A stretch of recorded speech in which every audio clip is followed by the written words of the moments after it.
Mga kwento ni Kabanong.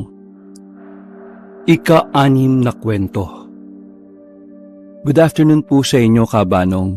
Ibabahagi ko lang po sa inyo ang aking naging karanasan sa aswang. Fretzel, yun po ang itawag niyo sa akin. Ang kwento ko pong ito ay nangyari nang minsan akong nagising ng alas 10:45 ng gabi dahil sumakit ang aking tiyan. Ang banyo po pala namin ay hiwalay sa aming bahay. Mahimbing na ang tulog ni Mama ng mga oras na yon, kung kaya hindi ko na ginising pa para magpasama. Dahil sa pagmamadali ay nakalimutan kong magdala ng flashlight. Hindi ko na lang pinansin ang dilim ng paligid dahil napakasakit na ng aking tiyan at natatay na po ako that time. Nang una po ay hindi ako nakaramdam ng takot dahil mas pinagtuunan ko ng pansin ang pagsakit ng aking tiyan. Subalit, nang sinimulan ko ng ilabas ang dapat ilabas, ay nagsimula na rin pong manindig ang aking mga balahibo sa katawan. Hindi ko alam ngunit ramdam kong tila may nakamasid sa bawat galaw na aking ginagawa. Dahil nga wala akong dalang flashlight, ay madilim ang paligid at tanging sinag lamang ng buwan ang nagsisilbing liwanag. Hindi pa rin nawawala ang paninindig ng aking mga balahibo, kung kaya't binilisan ko na lamang ang aking paglalabas ng aking dumi. Patapos na ako ng mga sandaling yon, kung kaya kinapakapa ko ang tabo na sana ay gagamitin ko. Sa sobrang pangangapa ko, Kabanong, dahil sa madilim ay may nahawakan akong kakaibang bagay. Pinisil-pisil ko pa yon at nagtaka kung ano ang aking nahawakan. Madulas na bagay ang nahawakan ko na parabang naliligo sa langis. Binitiwan ko yon at nang muli kong kapain ang parte na kung saan ko nahawakan ng bagay ay hindi ko na ito mahagilap. Nangilabot ako at tila nakaramdam na nakalutang ako sa ere. Hindi ko maintindihan kung ano ang nangyayari sa akin, Kabanong. Nang mahanap ko ang tabo ay dali-dali akong naghugas at nang matapos ay agad akong lumabas ng aming banyo. Nung makalabas ako, sa halip na maglakad ay tinakbo ko mula sa banyo hanggang sa aming bahay. Habang tumatakbo ko ay nakarinig ako ng mga pagyabag na tila nakasunod sa akin. Napatigil at napalingon ako dahil baka bigla na lamang akong tangayin ng kung anumang nilalang na sumusunod sa akin. Nang masigurong wala nang nakasunod sa akin, ay muli akong tumakbo hanggang makapasok ako sa aming bahay. Oh anak, bakit tumihingal ka? Nagulat ako dahil sa pagsulpot ni Mama. Sasagutin ko na sana si Mama ngunit hindi ko na nagawa dahil sa malakas na paghuni ng tiktik. Alam ko na ng mga oras na yon ay alam na ni Mama kung bakit ako hinihingal. Ilang sandali pa, Kabanong, ay tumahimik na ang aming paligid. Ngunit hindi namin inaasahan ang sunod-sunod na pagkatok sa aming pinto. Mama! Mama! Paulit-ulit na tawag ng isang tinig kay Mama. Nakitaan ko ng takot si Mama dahil sa kanyang narinig. Hindi kami gumagalaw ni Mama sa aming kinatatayuan at naghihintay ng mga susunod na mangyayari. Natigil na rin kasi ang pagkatok at pagtawag sa labas ng aming pinto. Walang ano-ano ay lumabas si Papa sa silid nila ni Mama. Oh, may narinig ako may tumatawag sa iyo ah. Sino yon? Nagtatakang tanong ni Papa. Shh! Huwag kang maingay. Nasa labas pa siya. Pabulong na sagot ni Mama sa kanya na labis kong ipinagtaka. Hindi na muling nagtanong si Papa at tulad namin ay nakimatsyag na lamang siya. Makalipas ng 20 minuto ay wala na kaming naririnig na katok, pagtawag at tiktik. Napagpasyahan naming matulog. Bago pa man kami pumasok sa aming mga silid ay ikinuwento ko kay Mama ang nahawakan ko nang nasa banyo pa ako. Nang marinig yun ni Mama mula sa akin ay nagsalita ito. Sa susunod kang pupunta ka ng banyo, ay gisingin mo ako o ang papa mo, ha? Hindi mo naman siguro gustong lapain ka ng aswang.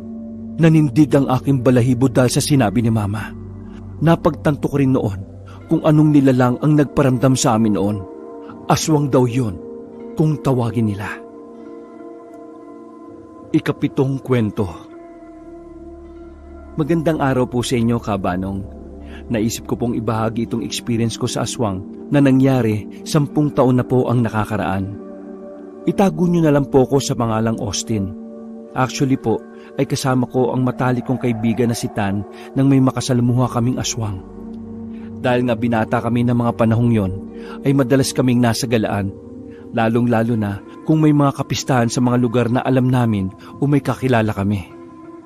Kapag mga ganoon, ay lalakad agad kami nang walang pag-atubiling maaaring may mangyaring masama sa amin. Tulad ko, ay hindi rin naniniwala sa aswang si Tan. Ngunit nang gabing mangyari ang karanasan namin, ay nagbago ang lahat. Kapistahan noon sa kabilang baryo ng aming lugar. May mga kakilala kami ng kaibigan kong si Tan sa baryong yon, kung kaya nagkayayaan kaming makipista. Isa sa mga talagang layunin namin sa kapistahan ay ang umattend ng disco dahil mahilig kami ni Tan sa mga ganoon. Hapon na kami nang pumunta sa bahay ng kakilala namin sa baryong yon. Dala-dala namin ang motor nito at nang marating namin ang bahay na pinuntahan namin ay agad kaming kumain doon. Napag-usapan naming mayroong disco. Kung kaya nagpasya kaming manatili na muna sa bahay ng kakilala namin hanggang sa gumabi. Pagkatapos maghapunan ay agad kaming pumunta sa lugar ng pagdadausan ng disco. Marami na ang mga tao ng oras na yon at ang ilan ay medyo may kalasingan na rin. Bumili kami ni Tan ng ilang bote ng alak at nag-inuman. Mga bandang 10:00 na kami nagsimulang pumasok sa sayawan dahil mas dumami pa ang mga tao. Nakaramdam na ako ng hilo dahil sa ilang bote ng alak na aking nainom. Subalit pilit kong kinakaya yon para hindi ka agad matumba. Mahigit 1 oras rin kami nagsasasayaw ni Tan hanggang umalis kami sa gitna ng sayawan dahil nagsuka ito. Dahil sa nangyari ay nagpasya na lamang kaming umuwi. Tinulak na lang namin ang dala naming motor dahil hindi na kami makapagmaneho. Mahirap na at baka madisgrasya pa kaming dalawa. Ilang metro na rin ang layo namin sa pinagdausan ng disco nang may mapansin kami sa daan, Kabanong. Wala ng tao na mga oras na yon, ngunit ang ipinagtataka namin ni Tan ay kung bakit may isang figura ng tao kaming nasilayan. Huminto kami sa aming paglalakad at nagmasid sa mga susunod na gagawin niya. Naglalakad ito patungong direksyon ng daan kung nasaan kami. Nagtago agad kami ni Tan dahil hindi maganda ang kutob ko. Nanlaki ang aking mga mata nang makita na matandang babae pala ang papalapit. Napatakip kami ng aming bibig nang makita naming may bit-bit itong isang plastic bag. Hindi man namin alam kung ano ang laman ng plastic na yon, ngunit nagkaroon ako ng masamang kutob. Huminto sa paglalakad ang matanda at nagmasid ito sa paligid. Naupo ito sa daan at binuksan ito ang dalang plastic bag. Ilang sandali pa ay may isinubo ito sa kanyang bibig. Nanginig ang buong kalamnan ko, Kabanong, at tila nawala ang epekto ng alak sa aking katawan nang makita ang mapupulang dugo na tumutulo sa bibig ng matanda. Maging si Tan ay ramdam ko ang panginginig nito dahil sa kanyang nakita. Takam na takam ang matanda dahil sa kanyang kinakain. Walang ano-ano ay may kinuha ito at pinaglaruan niya yon. Napapaduwal kami ni Tan nang mapagtanto kung ano yon. Bituka ang pinaglalaruan niya. Ang hindi lang namin alam kung sa hayop ba yon o sa tao. Nang mga sandaling yon, tinutukan namin ang gagawin ng matanda. Napasukan na ng tuluyan si Tan ng kainin ng matanda ang bituka na parang espageti. Kahit na may suka ang bibig ni Tan, ay agad ko itong tinakpan dahil nagpalinga-linga ang matanda na parang hinahanap kami. Malamang ay batid nitong may nagmamasid sa bawat kilos niya. Tahimik lamang kami ni Tan. Ang matanda naman ay tumayo at naglakad na parang walang nangyari. Pinupunasan pa nito ang kanyang bibig at nang makalagpas yon sa pinagtataguan namin ay lumabas kami ni Tan at sumakay sa motor nito. Tuluyang nawala ang tama ng alak sa amin dahil sa mga nakita namin, Kabanong. Mabilis na pinatakbo ni Tan ang motor. Malayo na kami sa matanda ngunit sa aming nadaanan ay may natuklasan kami. May isang katawan ng baka ang aming nakita at nawakwak ang tiyan. Simula ng gabing yon, Kabanong, ay hindi na kami nakikipista kahit na may kakilala kami sa isang lugar. Dahil naging leksyon sa amin ang nangyari sa amin ng gabing yon. 8 kwento. Magandang araw po sa inyo, Kabanong. Itago niyo po ako sa pangalang Mayen. 15 years old po ako nang mangyari ang karanasan namin ni na mama sa aswang. Tubong probinsya po ang aking ina, ngunit sa Maynila po kami nakatira sa kapamilya ng namayapa kong ama. Bakasyon namin noon kung kaya tinawagan ni Lola si Mama kung magbabakasyon ba kami sa kanila kahit 1 o 2 linggo lang. Hindi naman nakatanggi si Mama dahil ilang taon na rin naman kaming hindi nakakapagbakasyon sa probinsya ni na Lola. Pumayag naman ako sa gustong mangyari ng aking lola at nakaramdam pa nga ako ng pananabik dahil sa wakas makikita ko na ulit ito. Nang sabihin ko sa aking kaibigan si Trent ang plano naming pagbabakasyon sa probinsya, ay nagpumilit itong sumama. Hindi ko nga alam kung bakit niya gustong sumama, gayong baka hindi siya payagan na kanyang mga magulang. Pinipilit niya akong isama siya, kung kaya kinausap namin ang kanyang mga magulang. At laking gulat ko dahil pumayag ang mga ito. Matagal na kasi namin gusto magbakasyon ni Trent, kaso busy kami sa negosyo, kung kaya pumayag na kami na isama mo siya. Wika pa ng ina niya, dahilan para mapangiti si Trent. Pumayag rin naman si Mama sa pagsama ni Trent sa bakasyon namin sa probinsya. Habang nasa biyahe kami, ay nagkukwentuhan kami ni Trent tungkol sa aswang. Marami raw kasing aswang sa probinsya ni na Lola, ayon sa mga narinig niyang kwento, pero hindi siya naniniwala.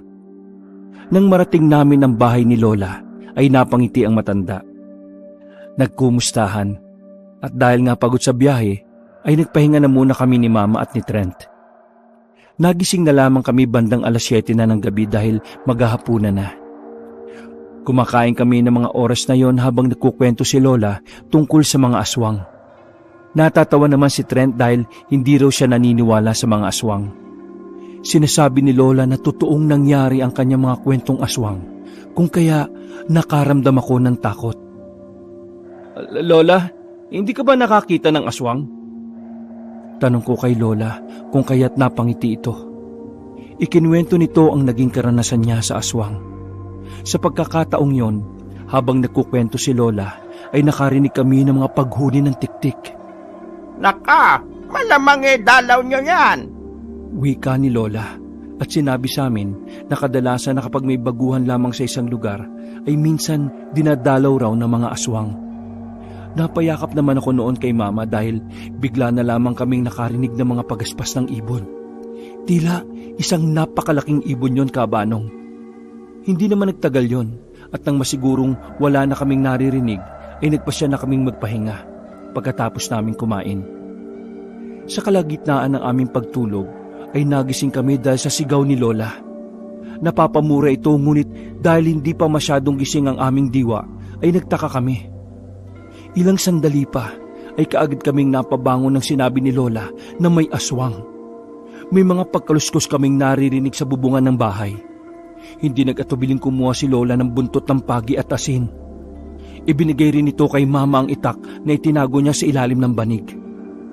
Kasabay ng mga paghuni ng tiktik ay mga pagaspas ng pakpak ng malaking ibon. Sabi ni Lola ay baka yun ang nasa bubungan namin. Walang ano-ano ay biglang nawala ang ingay na nasa bubungan.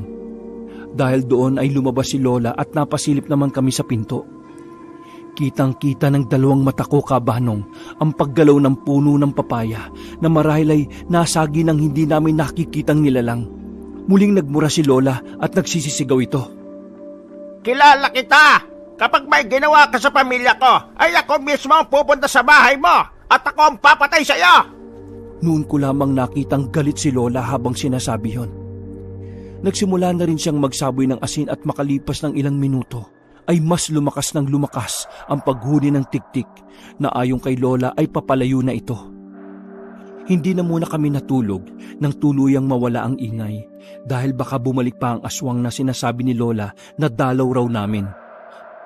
Nang tanungin namin ito kung kakilala niya nga ba ang aswang, ay napatango na lamang siya.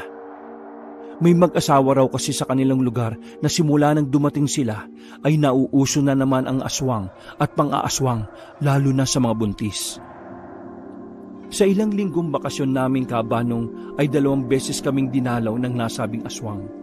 Sa una at huling gabi namin sa probinsya. Wakas.